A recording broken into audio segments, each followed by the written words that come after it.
ليلا من المسجد الحرام إلى المسجد الأقصى الذي باركنا حوله لنريه من آياتنا إنه هو السميع البصير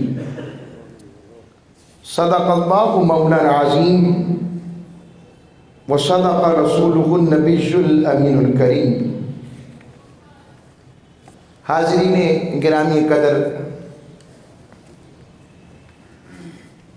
پر نور، پر رحمت، پر کرم اور پر کیف یہ جمعہ کی ساعتوں میں اپنے آپ کو منور کرنے والے آپ تمام تاجدار کائنات کی امتی اور اسلام کے دامن کے صدقے رب کی قربت اور رحمت اور معیت کے حقدار ٹھہرائے جانے والے آپ تمام احباب اور جملہ اہل اسلام، اللہ رب العزت کا جتنا بھی شکر کرے کم ہے. اللہ نے ہمیں رجب المرجب عطا کیا اور رجب آہستہ آہستہ رجب سے آگے شعبان ہے اور پھر انشاءاللہ رمضان آ رہا ہے.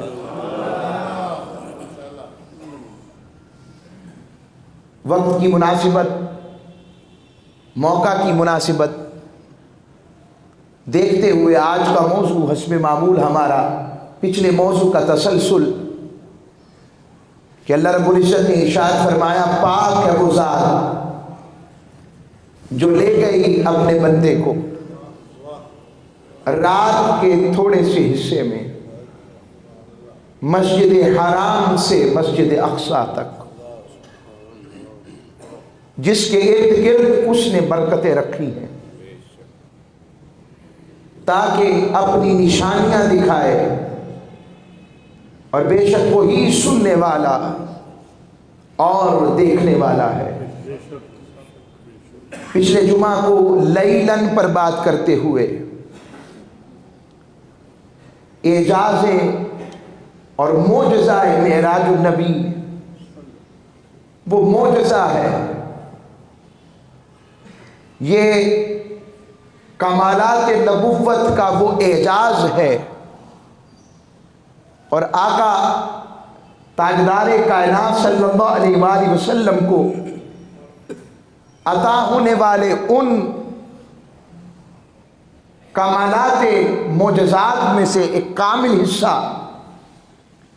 جو صرف میرے آقا علیہ الصلوۃ والسلام کا خاصہ ہے کہ لیلن کے اندر رب نے اپنے محبوب کے لیے زمان و مکان کو سمیٹ دیا اور زمان و مکان سے بلند کر کے رب نے کائنات کو بتایا کہ جس طرح میری ذات حدود میں نہیں آتی اور کوئی میری ذات کی حدود نہیں، اس طرح جو میرا محبوب ہے اس کی بھی ذات اور شان کی کوئی حد نہیں ہے. رب چاہتا تو اسی عالم مکان کے اندر موسیٰ علیہ السلام کی طرح ملاقات کرنے کے لیے کوہ طور پر بلا لیتا، مگر اللہ کریم نے ایسا نہیں کیا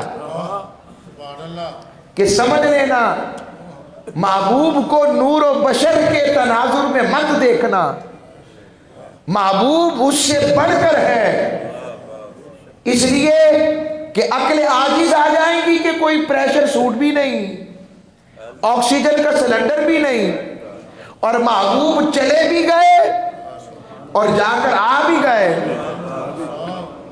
کیا وجہ ہے؟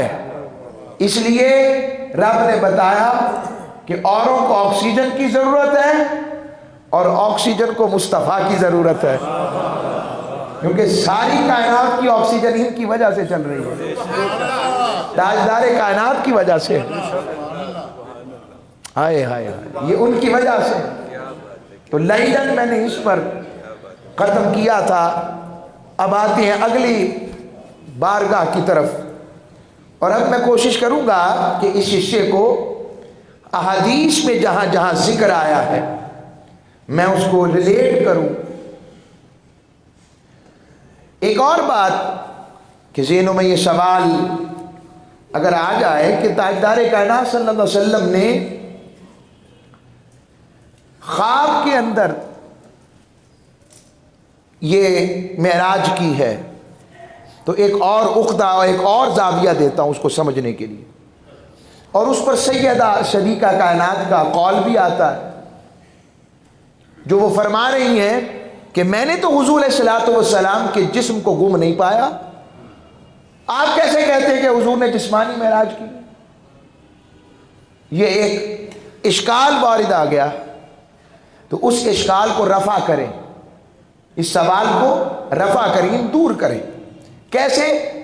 یاد رکھیں معراج النبی صلی اللہ علیہ وسلم جو حضور کو عطا ہوا، یہ خاص معجزہ معراج، اس وقت ابھی ہجرت نبوی نہیں ہوئی تھی، تو جب ہجرت نبوی نہیں ہوئی تو سیدہ حضور کے عقد مبارک اور حضور کے حجرہ مبارک میں کیسے آ گئے؟ ہجرت کے بعد تو رخصتی ہوئی ہے سیدہ شریکہ کائنات کی۔ اس کا مطلب کوئی ایسی توجیہ ڈھونڈنی پڑے گی کہ سیدہ کی بات بھی درست رہے اور معجزہ معراج کی حقانیت بھی نظر آئے، کیونکہ وہ سیدہ کی بات ہے۔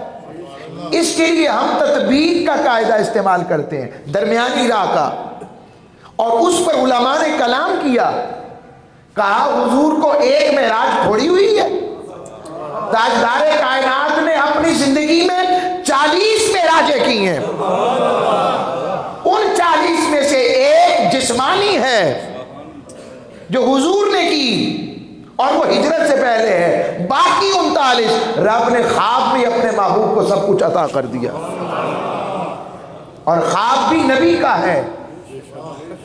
اگر حضرت ابراہیم دیکھیں کہ میں اپنی قیمتی متاع کو قربان کر رہا ہوں تو خواب وہی ہے، تو یہ تاجدار کائنات کا خواب ہے۔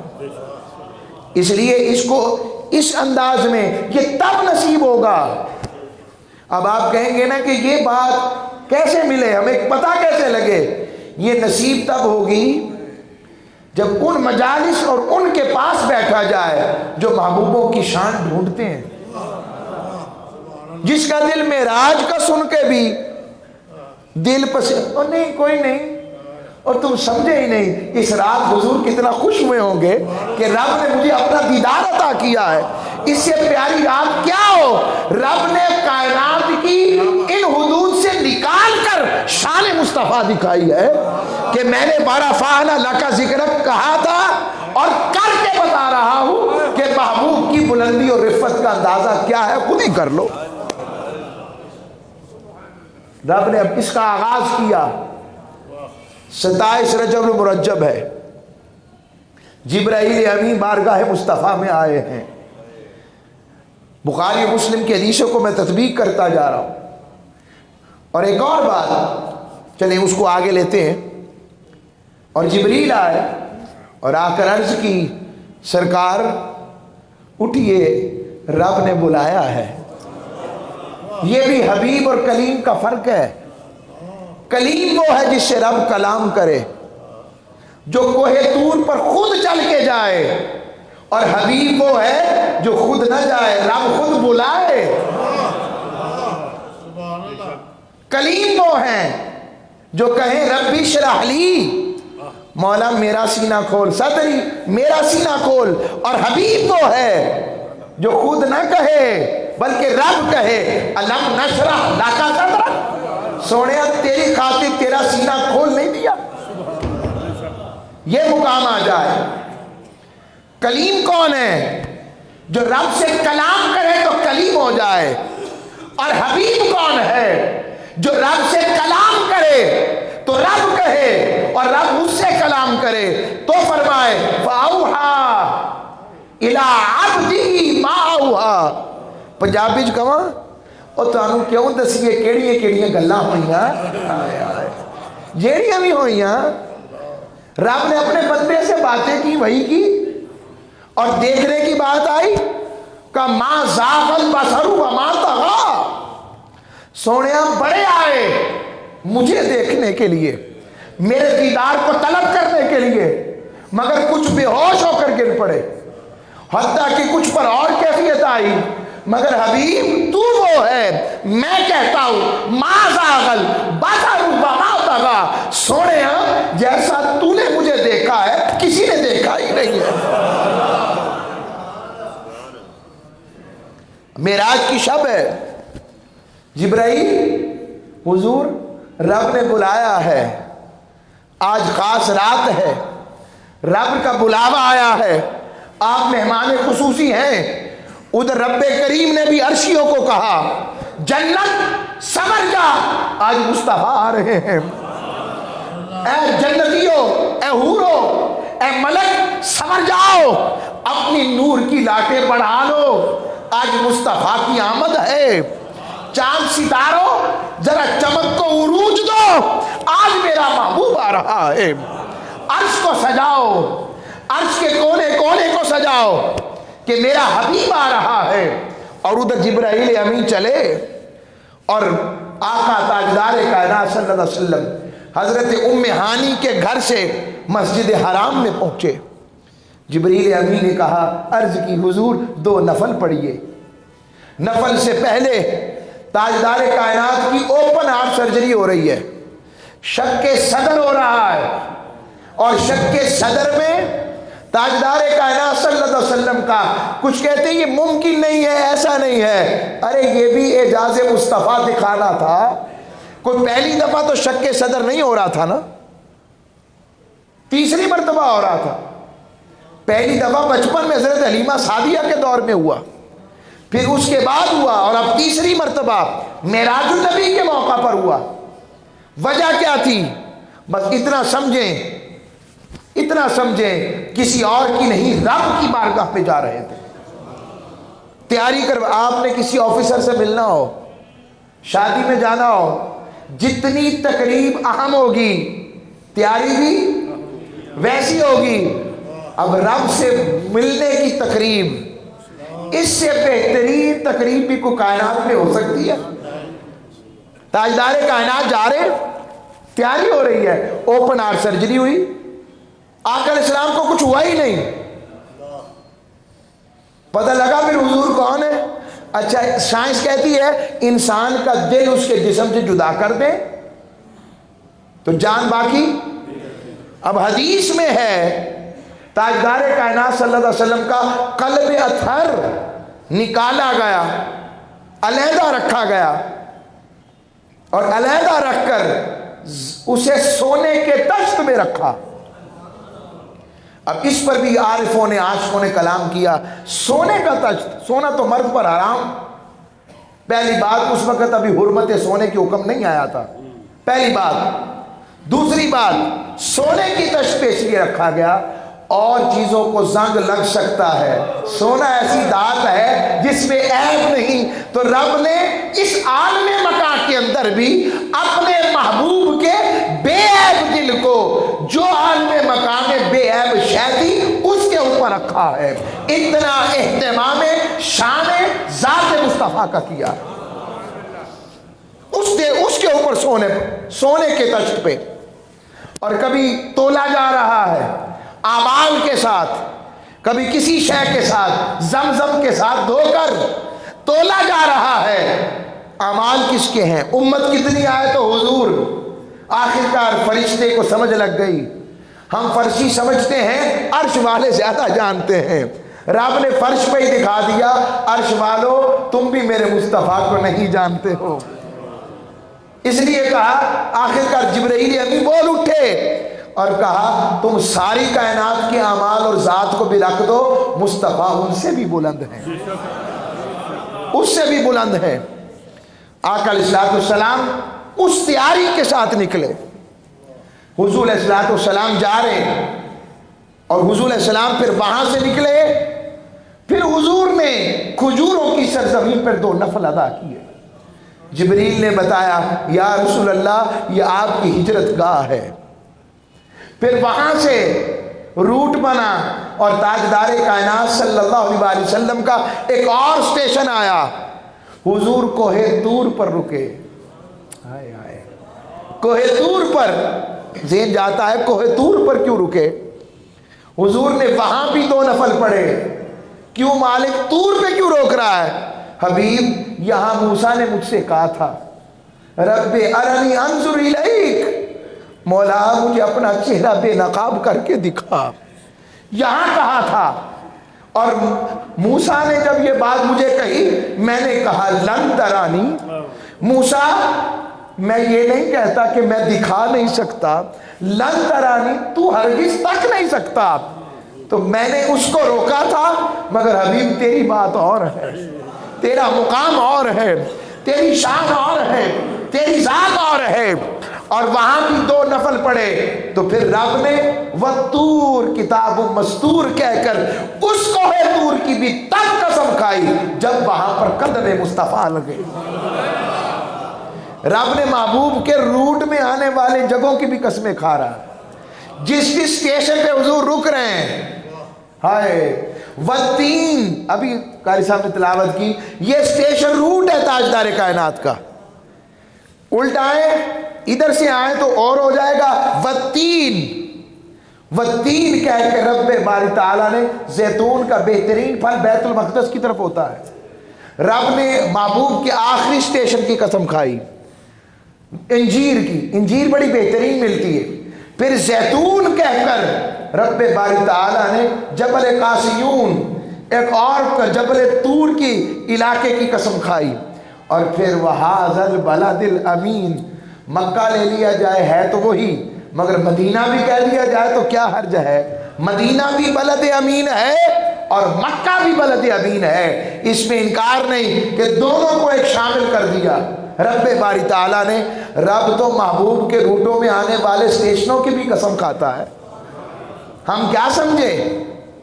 آقا علیہ السلام جا رہے ہیں، اور پھر حدیث میں آتا ہے تاجدار کائنات صلی اللہ علیہ وسلم پہنچے ہر مقام کے اوپر، اور حضور کو مختلف قسم کے راستے میں زیارات عطا ہو رہی، حضور السلام کو مختلف قسموں کی نشانیاں دکھائی جا رہی، اور حدیث میں ہے تاجدار کائنات فرماتے ہیں میں نے ابراہیم علیہ السلام کو دیکھا، وہ میری مشابہ ہیں اور میں ان کے مشابہ ہوں، میں نے موسیٰ علیہ السلام کو دیکھا، وہ قبیلہ شنو کے لوگوں کی طرح ہیں، گنگریالے بالوں والے ہیں، اور پھر فرمایا میں نے عیسیٰ علیہ السلام کو دیکھا، رب نے انہیں بھی عرشوں سے اتارا۔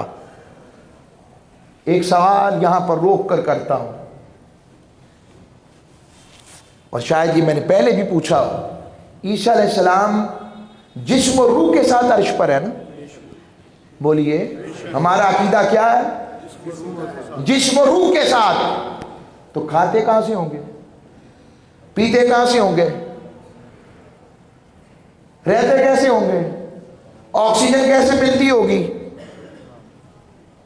یہاں اگر کہتے ہیں ہم قرآن نے کہا ہے بس ختم، وہی قرآن ہی کہہ رہا ہے محبوب چلا گیا، تو اگر عیسیٰ علیہ السلام جسم و روح کے ساتھ جا سکتے ہیں، ان کی نورانیت کا کیا عالم ہے کہ رب جانے کے کیا کھلاتا ہوگا اور پلاتا ہوگا، تو پھر حضور کے نور کا عالم جسمانی پیکر میں کیا ہوگا کہ تاجدار کائنات ایام وصال کے روزے رکھیں، صحابہ حضور کو افطاری اور افطاری کے ساتھ سحری کرتے نہ دیکھیں، اور صحابہ بھی ان کے پیچھے پیچھے چل پڑیں اور کمزور ہو جائیں، حضور دیکھ کر کہے تمہیں کیا ہوا ہے؟ وہ کہ یا رسول اللہ ہم نے بھی آپ کے ساتھ ساتھ ایام وصال کے روزے رکھ رہے ہیں، اور حضور کہیں ایکم مثلی، تم میں میرے جیسا ہے کون؟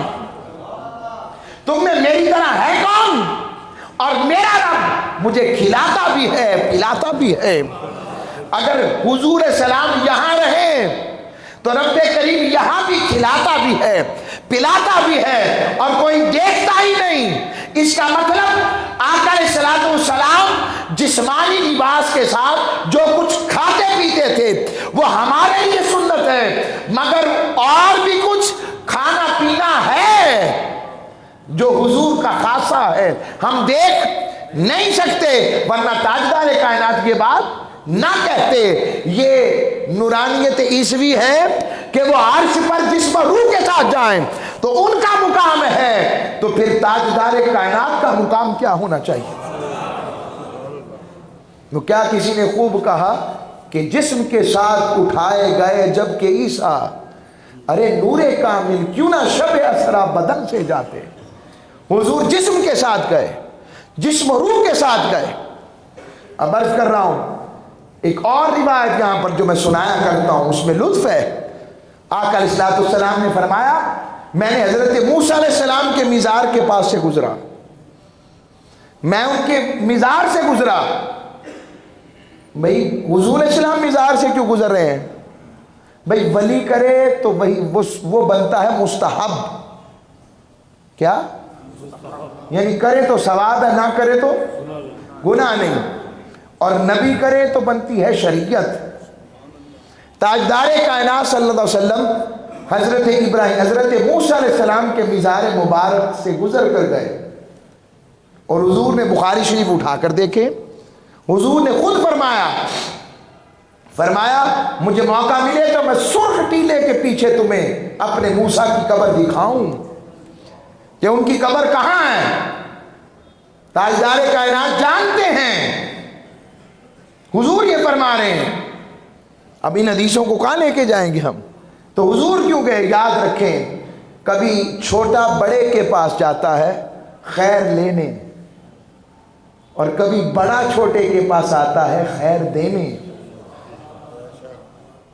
فرشتے کیا عقیدہ رکھتے ہیں ہم؟ 70,000 صبح آتے ہیں اور 70,000 آپ کیا سمجھتے ہیں وہ خیر اور رحمتیں دینے آتے ہیں؟ اگر ذہن میں آئے وہ دینے آتے ہیں. اگر دینے آتے ہیں تو پھر حضور رحمت للعالمین کیا ہیں؟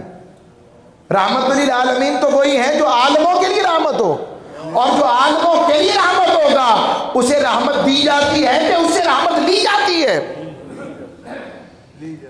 اور ایک اور عقیدہ، اگر وہاں پتھر ہی ہیں نعوذ باللہ من ذالک، وہاں پر کچھ ہے ہی نہیں، یہ صبح 70,000 اور شام کو 70,000 کرنے کیا آتے ہیں؟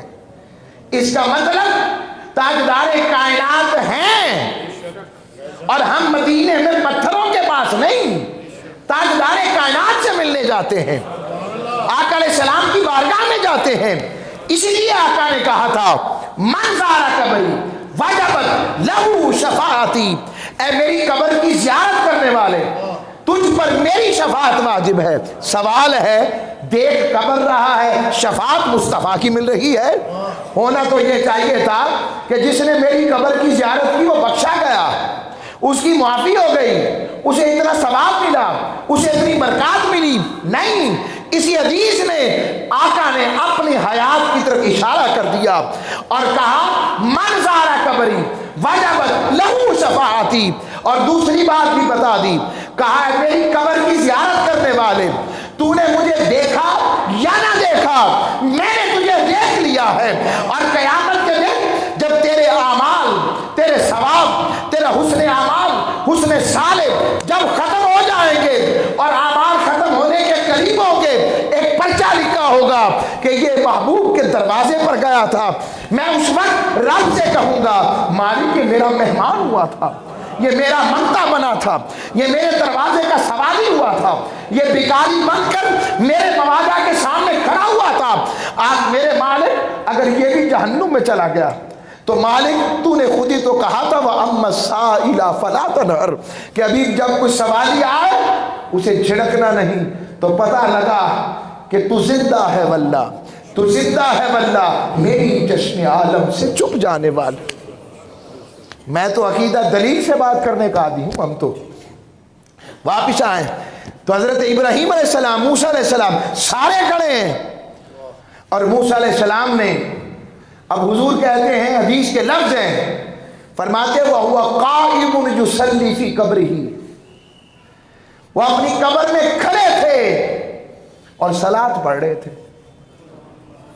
صلاۃ ترجمہ کیا گیا نماز پڑھ رہے تھے. ٹھیک ہے، درست ہے، مگر قبر میں تو نماز فرض نہیں ہے. ایک تو جی یہ بھی ہے، میں ایک شرح دے رہا ہوں، ایک زاویہ کھول رہا ہوں آپ کا. قبر میں تو نماز فرض، کیوں سفیان بھائی فرض ہے؟ نماز فرض نہیں ہے. تو ادھر پتہ لگے تاجدار کائنات کی سواری آ رہی ہے اور کھڑے ہو کر نماز شروع ہو جائے گی؟ بڑا غور کریں ذرا، اس کا مطلب کچھ اور ہے. یہ کھڑے ہو کر جو صلاۃ پڑھی جا رہی ہے کچھ اور ہے. کیا ہے؟ وہ وہی ہے ان اللہ و ملائکتہ یصلون علی النبی، کہ وہ کھڑے ہو کر آقا کے استقبال کی صورت میں درود و سلام پڑھ رہے تھے. درود و سلام پڑھ رہے تھے. لوگوں، نبی بھی درود و سلام کے ذریعے اپنا رابطہ محبوب سے رکھتے ہیں. تم بھی اپنا رابطہ درود و سلام کے ذریعے مصطفیٰ سے قائم کرو.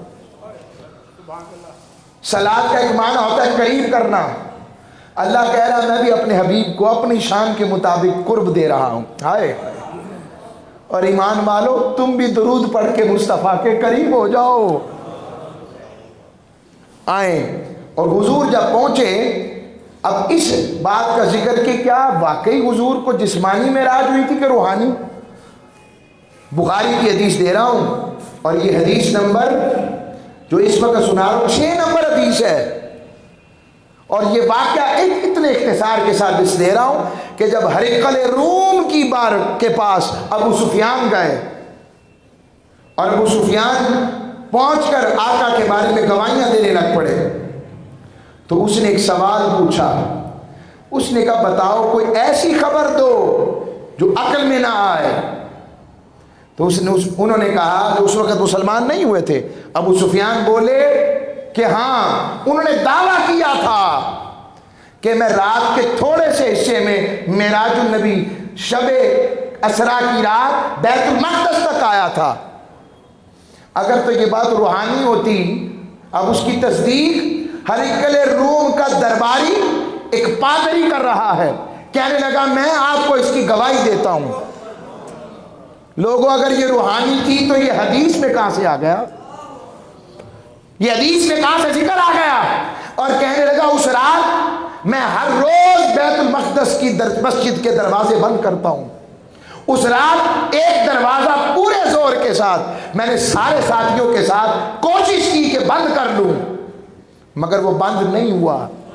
صبح اٹھا تو میں نے وہاں پر سواری کے قدموں کے نشان بھی دیکھے اور سواری کے بدے ہونے کے نشان بھی دیکھے. ابو سفیان کو بھی خبر ہو گئی مصطفیٰ سچے ہیں اور مصطفیٰ کریم کا رب بھی سچا ہے. یہ معقل اسلام کی حدیث سے آپ کو بات سنا رہا ہوں، بخاری کی حدیث. اگر یہ خواب ہوتا تو یہ خواب میں اصل کیسے ہو گیا؟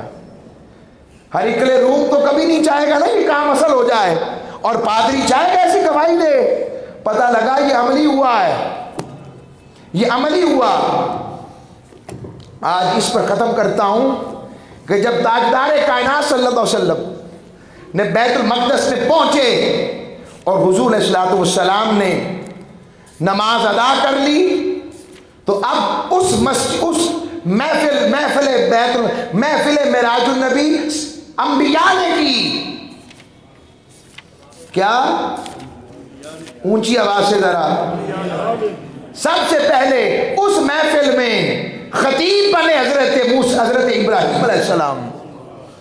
شروع یہاں سے کیا، الحمدللہ الذی اتخذنی خلیلا واعطانی ملکا عظیما وجعلنی امتا قانتا یتم بی وانقذنی من النار وجعلها علی بردا وسلاما. کا ساری تعریفیں اس اللہ کے لیے جس نے مجھے اپنا خلیل بنایا، مجھے ملک عظیم عطا کیا، مجھے اپنا فرما بردار بنایا، جس کی پیروی کی جاتی ہے، مجھے آگ سے بچایا، میرے لیے اسے ٹھنڈا رکھا، مجھے سلامتی والا رکھا. حضرت موسیٰ کھڑے ہوئے خطاب کیا، حضرت سلیمان علیہ السلام کھڑے ہوئے خطاب کیا، حضرت عیسیٰ علیہ السلام کھڑے ہوئے خطاب کیا. میں پوچھتا ہوں یہ معراج کی رات خطابات کا سلسلہ، یہ معراج النبی کانفرنس ہم نہیں کرتے، یہ انبیاء کی سنت اور طریقہ ہے، نبی کرتے رہے ہیں. اب جب سب کا خطاب ہو گیا، اب تاجدار کائنات نے خطاب شروع کیا. کہا سنیں، اب جملے سنیں. پہلے عربی لحن میں کہا الحمدللہ الذی ارسلنی رحمتا للعالمین وقافتا للناس بشیرا ونذیرا وانزل علی الفرقان فیہ تبیان کل شیء وجعل امتی خیر امتی. ہائے ہائے واری جاؤں پاکوں میں ہمارا ذکر کہاں پر سنیں. اخرجت للناس وجعل امتی وسطا وجعل امتی هم الاولون والآخرون وشرح صدری ووضع عنی وزری ورفع لی ذکری وجعلنی فاتحا وخاتما. فرمایا تمام تعریفیں اس اللہ کے لیے جس نے مجھے سارے جہانوں کے لیے رحمت بنا کر بھیجا, مجھے بشیر بنایا, مجھے نذیر بنایا, اور مجھ پر رب نے اپنا قرآن فرقان نازل فرمایا, میرے لیے ہر چیز کو کھول دیا اور میری امتوں کو ساری امتوں پر فضیلت دی. ارے اسے لوگوں کی بھلائیوں کے لیے پیدا کیا, میری امت کو بہترین امت بنایا, میری امت ہی اول و آخر ہے, مجھے شرح صدر کی نعمت سے نوازا, میرا بوجھ مجھ سے اٹھا لیا, میرے ذکر کو میرے لیے بلند کر دیا, مجھے رب نے فاتح اور نبیوں کا خاتم اور مہر بنایا.